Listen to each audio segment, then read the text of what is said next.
What is up, fellow nerds, and welcome to Not Your Status Quo, another edition of What's Next, this time for the Bad Batch. Let's jump right in.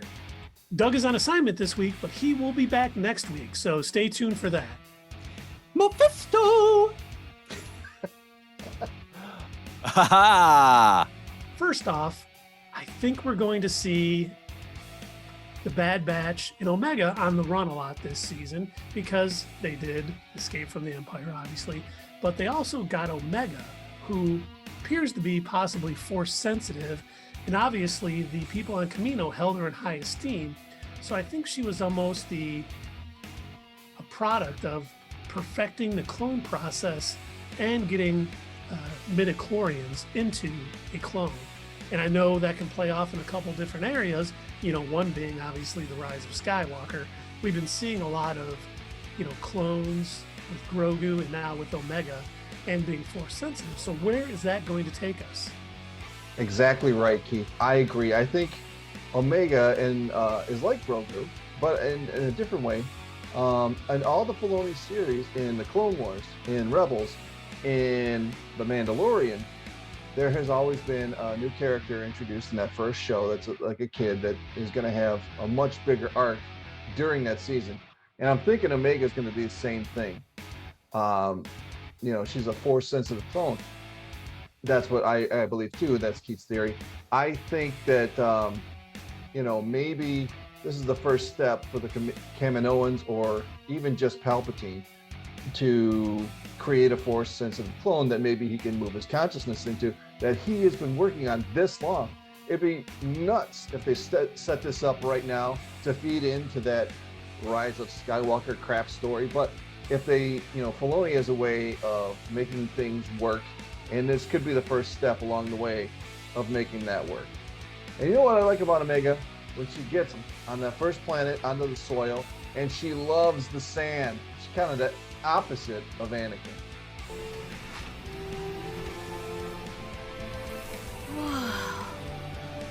What is this?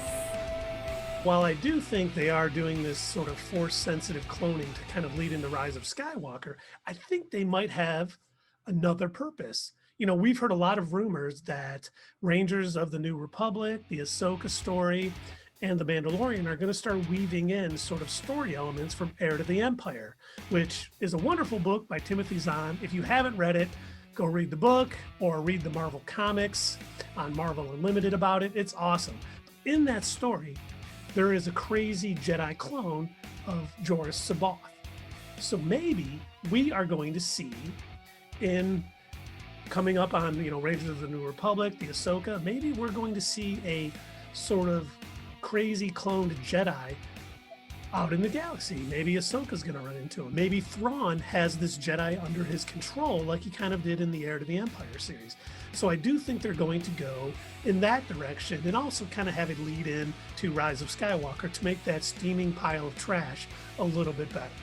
And one thing that Keith pointed out before I saw the show was to watch for a cameo. And I was watching, and the first, it was at the very beginning of the show, and it was Caleb Doom, who grows up to be Kanan Jarrus from the Rebels show.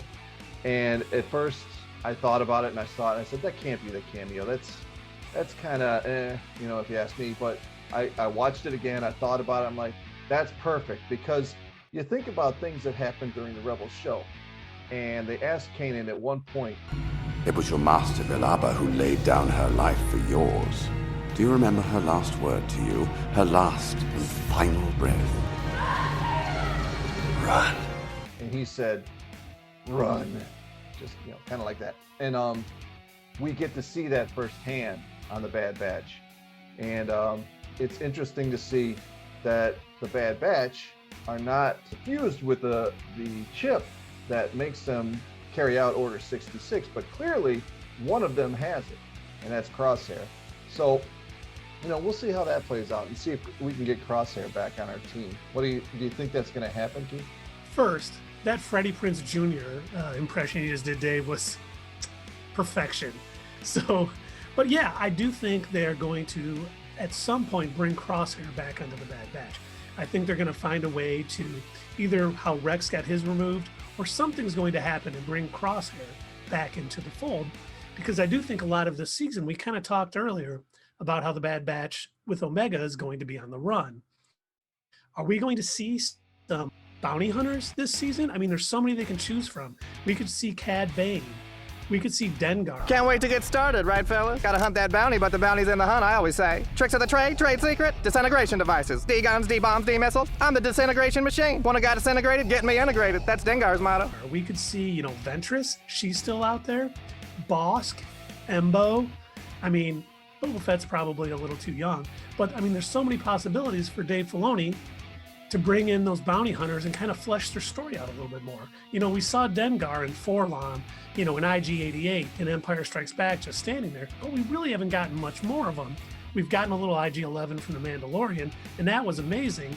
Maybe they're going to flesh out some of these bounty hunters a little bit more, get more of their story, just make this universe a little bit bigger. I'm looking forward to seeing, what could happen this season with other guest stars, because, Dave did mention Caleb Dune, and I'm hoping we see a lot more. Right, Keith. And speaking of others, I hope we see Rex and all the other clones that escaped the Empire.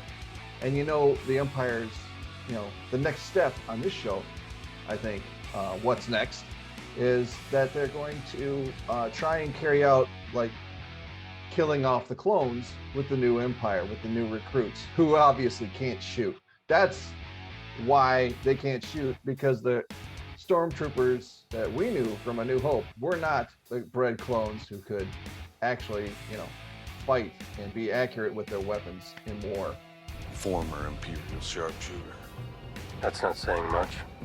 I wasn't a stormtrooper, wise ass. Well, we did see that, Moff Tarkin. I don't think he's Grand Moff Tarkin yet, but he'll eventually get there. So we're going to refer to him as Grand Moff Tarkin. Talking on Camino and saying, "Well, I can get recruits for a lot cheaper." Sometimes you get what you pay for, and I thought that was throwing a little shade at the stormtroopers' aim later on in the universe, and I thought that was really well done.